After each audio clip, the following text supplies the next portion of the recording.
Assalamualaikum warahmatullahi wabarakatuh. Perkenalkan, kami dari kelompok 6 yang beranggotakan saya Siska Alfiana sebagai moderator, Aisyah Triana, Ariska Istiqomah Adayani, Herliana Putri, Mutia Ainur Rida, Nurul Izza Salsabila, Oktaviani Setianingsih, dan Rizkia Mukminah. Pada kesempatan kali ini, kami akan mempresentasikan hasil kerja kelompok kami yang berjudul Perspektif Ekologi. Baiklah, langsung saja ke materi yang pertama, yaitu peta konsep. Dalam peta konsep kali ini, ada beberapa subbab yang dipaparkan. Yang pertama, teori-teori perspektif ekologi. Yang kedua, konsep perspektif ekologi. Ketiga, isu atau permasalahan perspektif ekologi. Dan yang terakhir, solusi dalam perspektif ekologi. Dalam subbab pertama, yaitu teori-teori perspektif ekologi, dipaparkan beberapa poin sebagai berikut. Yang pertama, teori menurut Uri Bronfenbrenner. Selanjutnya, teori menurut Ernest Haeckel. Teori menurut Pianka 1988, dalam Smith 1990. Teori menurut Krebs 1972, dalam Ramley 1989. Teori ekologi atau ecological theory. Dan yang terakhir, teori ekonomi rumah tangga dan ekologi manusia. Pada subbab kedua, yaitu konsep perspektif ekologi. Pada subbab ini dipaparkan beberapa poin. Yang pertama, mikrosistem. Selanjutnya ada ekosistem, mesosistem, makrosistem, kronosistem, perkembangan ontogenetik, niche, jangkauan adaptif, seleksi alam dan adaptasi, dan yang terakhir, unit. Selanjutnya akan dijelaskan oleh Aisyah Triana. Kepada Aisyah, dipersilahkan. Teori ekologi.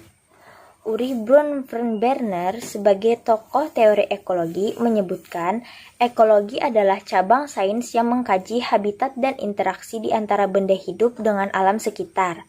Dan menurut Ernest Haeckel 1968 dalam Ramley 1989, ekologi adalah ilmu yang mempelajari hubungan timbal balik antara organisme dengan lingkungannya. Dan menurut Pianka 1988 dalam Smith 1990 menyatakan bahwa ekologi adalah ilmu yang mempelajari hubungan antara organisme dan seluruh faktor fisik dan biologi yang mempengaruhi dan dipengaruhinya. Dalam Krebs 1972, Ramley 1989 mengemukakan bahwa ekologi merupakan ilmu yang mempelajari interaksi-interaksi, penyebaran dan jumlah dari organisme. Slide selanjutnya akan dibacakan oleh Ariska. Kemudian ada teori ekologi atau ecological theory. Ialah pandangan sosiokultural tentang perkembangan yang terdiri dari 5 sistem lingkungan, mulai dari interaksi langsung dengan agen-agen sosial yang berkembang baik hingga kebudayaan yang berbasis luas. Selanjutnya ada teori ekonomi rumah tangga dan ekologi manusia. Teori ini dikemukakan oleh Dacon dan Feuerbach tahun 1988, yaitu kerangka ekologi untuk pengambilan keputusan keluarga. Keluarga adalah sebagai sistem yang berinteraksi dengan lingkungannya. Sistem keluarga menjadi subsistem pribadi individu dan manajerial keluarga. Materi selanjutnya akan dibacakan oleh Herliana Putri. Konsep ekologi yaitu makrosistem. Makrosistem dalam teori ekologi adalah tentang setting di mana individu hidup, misal interaksi anak dengan orang tua, teman, dan sebagainya.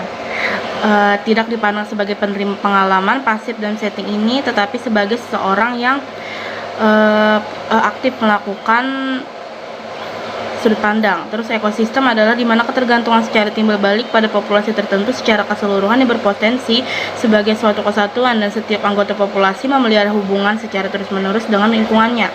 Mesosistem adalah interaksi antara faktor-faktor dalam mikro meliputi hubungan antara beberapa mikrosistem atau beberapa konteks, misal anak dari orang tua yang kasar terhadap mengalami kesulitan mengembangkan hubungan positif dengan guru, dengan development yang meyakini pentingnya mengamati perilaku setting majemuk untuk memperoleh perkembangan yang lebih cekatan pada anak.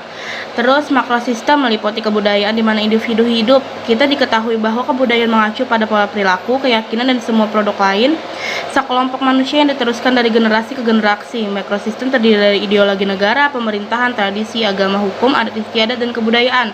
Kronosistem adalah meliputi permulaan peristiwa panjang, serangkaian kehidupan dan keadaan histori. Misalnya dalam menjalani dampak perceraian terhadap anaknya, para peneliti menemukan bahwa anak berdampak negatif sering memuncak pada tahun pertama setelah perceraian atau dengan mempertimbangkan keadaan sosihistori.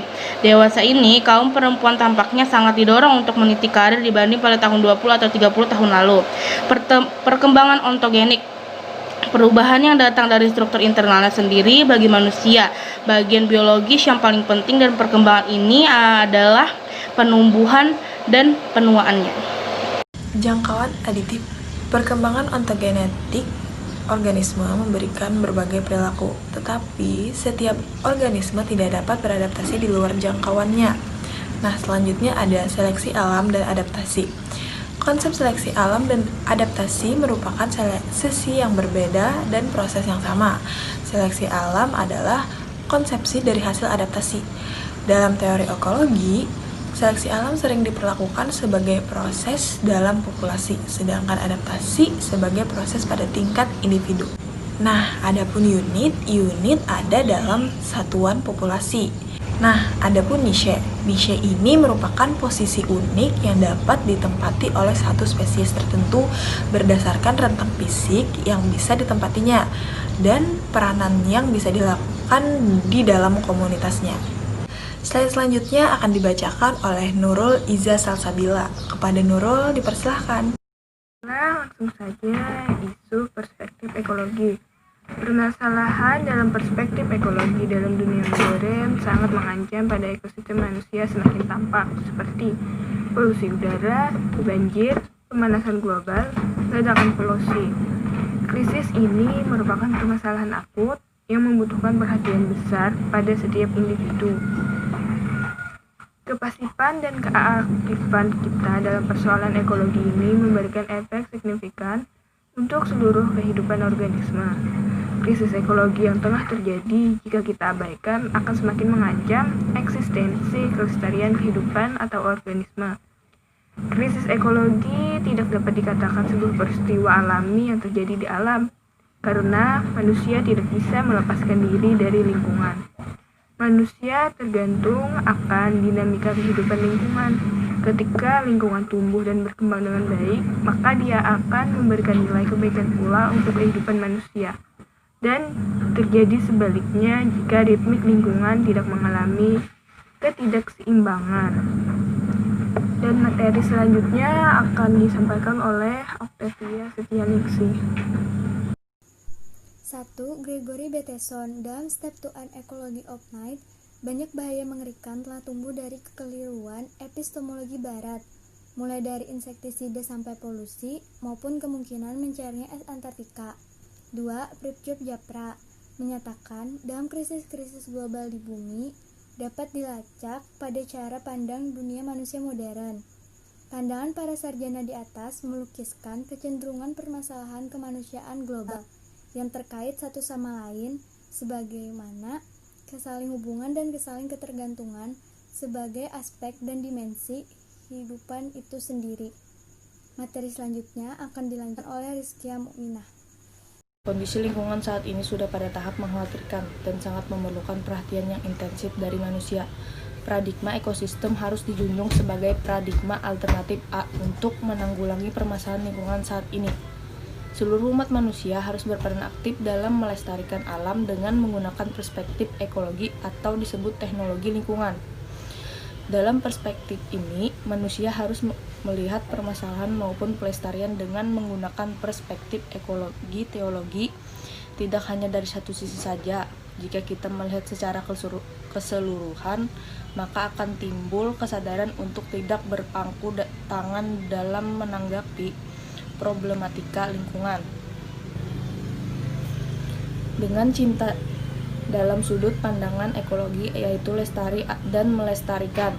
Manusia hidup di muka bumi harus bertanggung jawab dengan mengelola dan memanfaatkan sumber daya alam dengan sebaik-baiknya. Sebagai warga negara yang baik, maka seharusnya kita bisa menjaga setiap ekosistem yang ada di bumi, berusaha untuk selalu menjaga kelestariannya.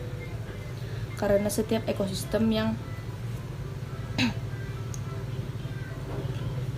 ada di bumi pasti bersangkutan dengan manusia. Jika alam terjaga keseimbangannya dan terjaga sehingga anak cucu kita nanti, maka akan banyak manfaat yang didapat. Atas perhatiannya kami ucapkan terima kasih. Kekurangan datangnya dari saya dan kesempurnaan datangnya dari Allah Subhanahu wa taala. Wabillahi taufiq wal hidayah. Wassalamualaikum warahmatullahi wabarakatuh.